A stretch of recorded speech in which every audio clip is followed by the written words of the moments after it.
permission before you publish any of this. Oh, okay. Hi guys, thanks for coming. Hey.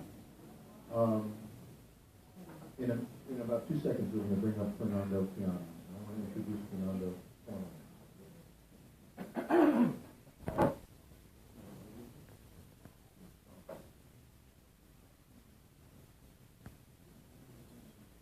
Fernando Piano III, known as the Word King, was for a long time a fixture on the Baltimore poetry and literary scene. Some of you know him. Some of you have performed at the events that he has sponsored over the years. He's the past president of the Baltimore chapter of the Maryland Writers Association and the author of From the Bottom Up, an op-ed column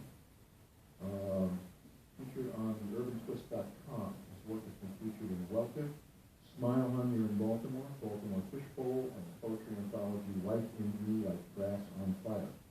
An excerpt from his unpublished novel Killing the Lilith was included in the Apprentice House anthology Freshly Squeezed. He has been featured at the Baltimore Book Festival, as well as at Essential Sundays, Last Rites, Storytelling, and The Signal on WYPR Radio. In his spare time, he volunteers to lead free writing workshops for Baltimore's underserved communities. Fernando was awarded a grant for his writing by the William D. Baker Jr. Memorial Fund in 2011. His blog in the Word King Spits Wisdom Like Seeds can be found at URL, and if you go to the email that I sent you, you'll find the URL and you'll be able to log on it. Fernando has moved up to Waynesboro, PA, which is working back in the Valley. He's sitting there taking videos of him, but he's come back just for us to read. So, without further ado, I give you Fernando Piano III.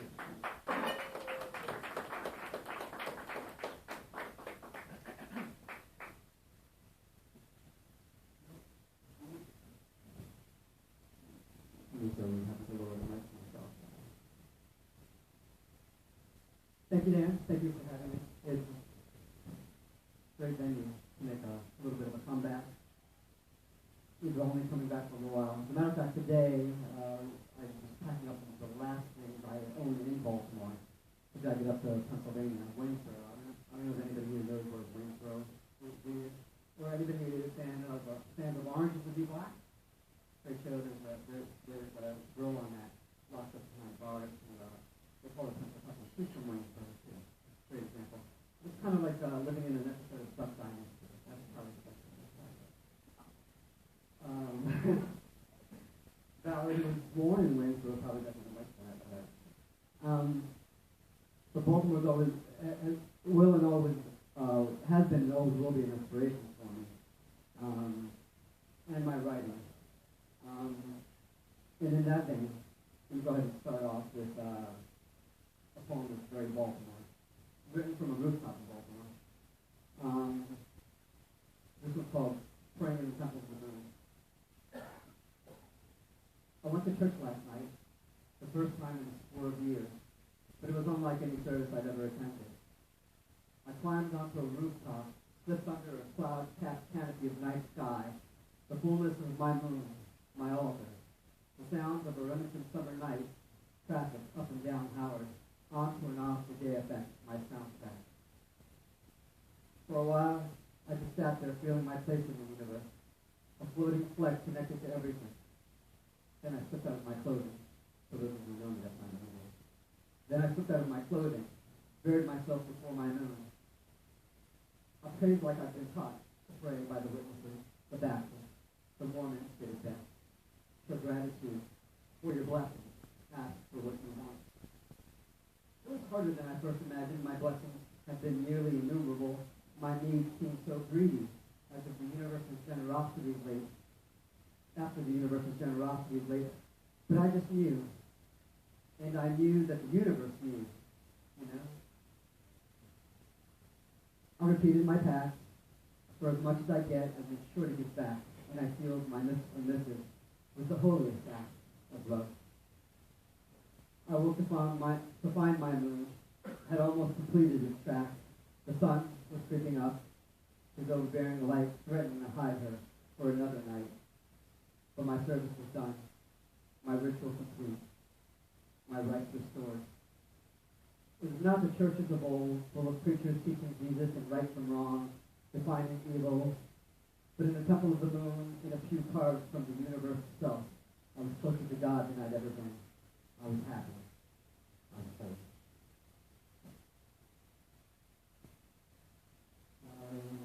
Let's get to the ball for this one. Well, thank you. Thank you.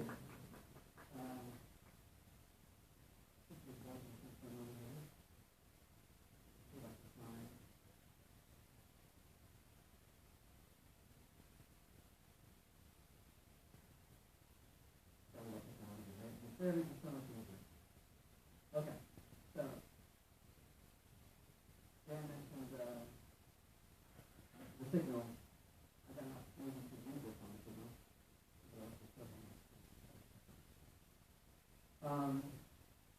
Not necessarily a poem, but a very, very, very short story. So, for folks who are here, can you call it a poem, maybe?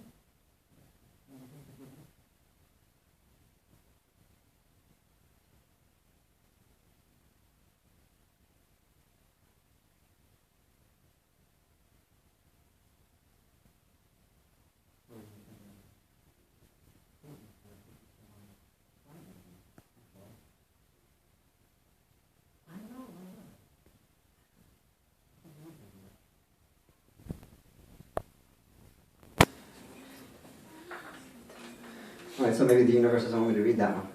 Let's stick to the moon poems. I write a lot of moon poems. Here's one. I'm feeling a little loony right now. This one's called Lunatic.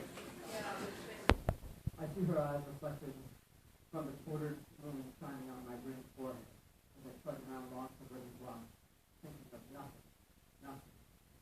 but her.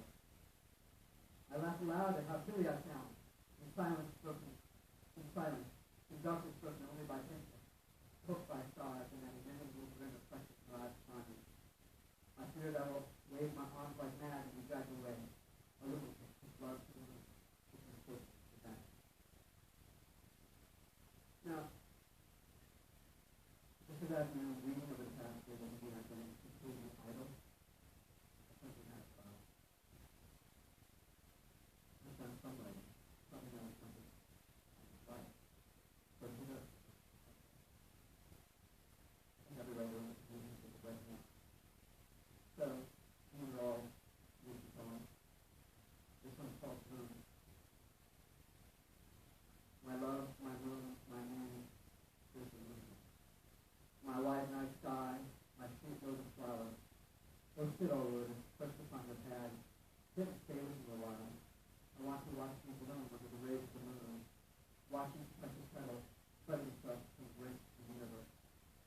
I cannot bear to watch you hide inside yourself, within walls to which over block out the very light that makes you shine.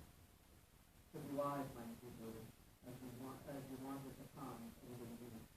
Your head wants left alone, while your heart runs. Here is justice.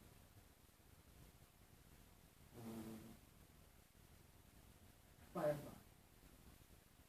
My muse is a firefly, and contrition tells me, capture, in a jar, screw on a lid, put with just enough holes to let her breathe, trap her so that I can imagine she fires just for me. But she doesn't. Fireflies fire from the desire to flee, to breathe, to be. So I keep my firefly free of jars and that for any constraint, and she flutters and floats and flitters about, and she burns. She burns so bright she ignites the sky. And sometimes I capture just with a sight. Am I right? It confuses for meteorite. Choosing stardust. Memories of the universe more ancient than God. My muse is a firefly, sees fire anywhere. And my blessing is to choose from light.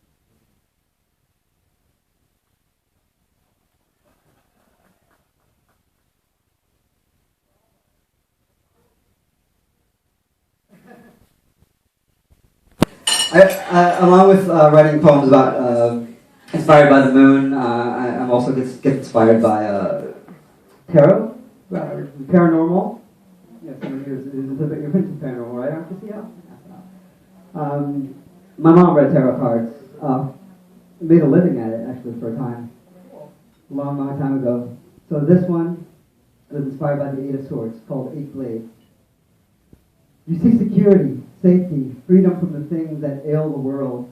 Would that it were so simple, so easy to escape problems inherent in probability. I know you feel you might have found a viable option, the one solution to making it through this cruel, cruel world, and it lies in the arms of another who can offer a simpler life, a life free from the concerns the rest of us have to face head on. Do you truly not see that what you think is security, safety, freedom is merely an illusion, a mirage made specifically for you? You will enter that oasis only to learn too late that you are trapped in a desert, condemned to survive in a jail with no walls, surrounded only by dry, lifeless sand for untold miles. Everywhere you turn, no water to bear. Anywhere you stare, no life to share. A prison disguised as paradise. My love, my undying love, these are not my words, these are the prophecies handed down by the gods, who would be handed down by the gods your jailer does not even believe in. Eight blades jammed into the sand, into the earth, driven deep within my heart, and you stand fastened to one, easily able to free yourself, but only by choice, only by will, only by the wisdom you try to deny. Please, please, my love, my one and only true love, listen to my counsel. The answers you seek will not be found by looking for ATs that do not exist within our own heart, that do not exist. Only within our own heart, within our own mind, within our own spirit, never in the arms of another too simple to understand the complexity of you. You know I'm right. Denial will serve no purpose except to drag out the inevitable and expand the pain someone will have to suffer in the end. The sooner yourself you fear from this prison mistaken for paradise, this iron maiden of the mind, the sooner you can accept that you cannot substitute fate for destiny. The sooner you can begin to be the difference in this cruel, cruel world, and not just one of its remainders.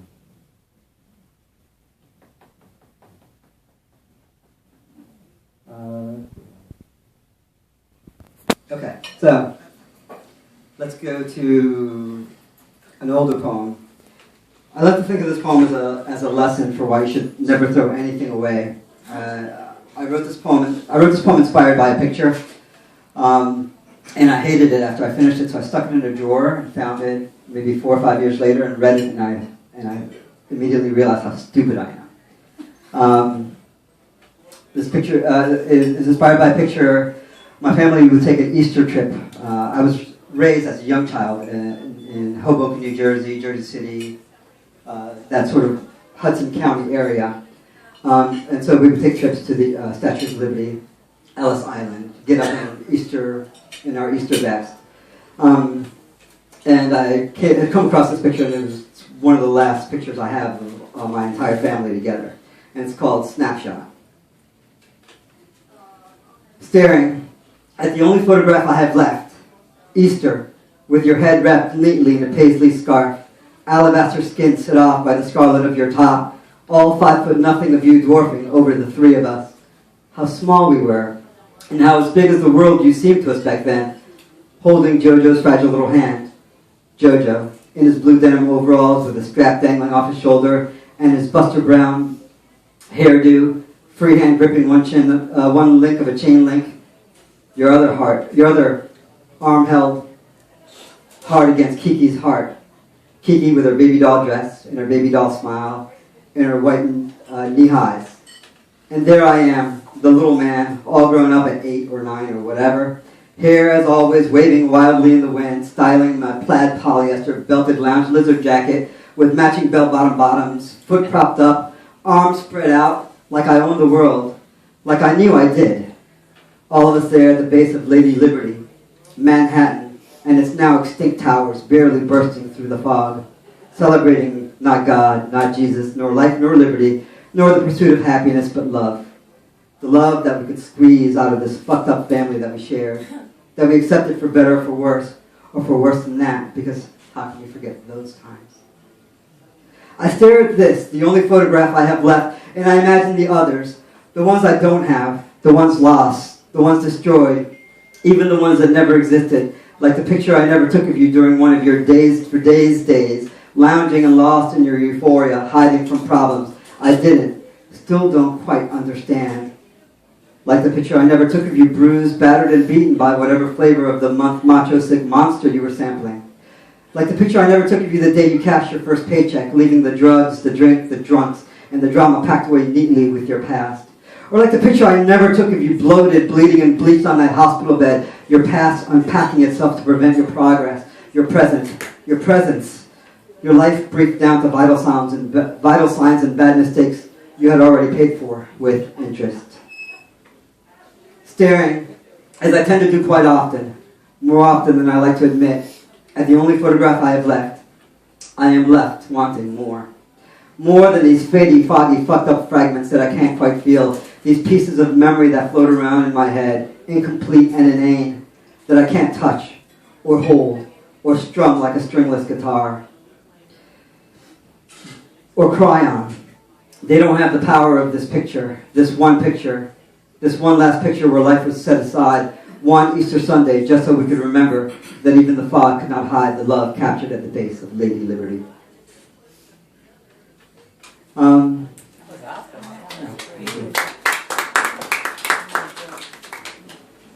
Alright, so it's kind of a dark poem, so I figure I should close it off on a high note. Why? Well, I like to keep the audience cheered up. You know, I don't want everybody depressed.